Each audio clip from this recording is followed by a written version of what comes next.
Ang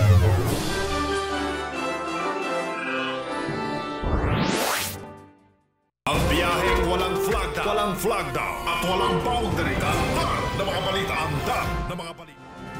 Naglabas na rin ang listahan ng mga inendorsong kandidato sa pagkasenador ang grupo ni Pastor Apollo Quiboloy na Kingdom of Jesus Christ. Nanguna sa listahan si Migs Subiri, kasunod ni na Senator Lauren Legarda, Senator Cheese Escudero, Bam Aquino, Cynthia Villar, Grace Polia Manzares, Sonny Angara, JV Ejercito, Jack Enrile, Nancy Binay, Ed Hagedorn at Dick Gordon.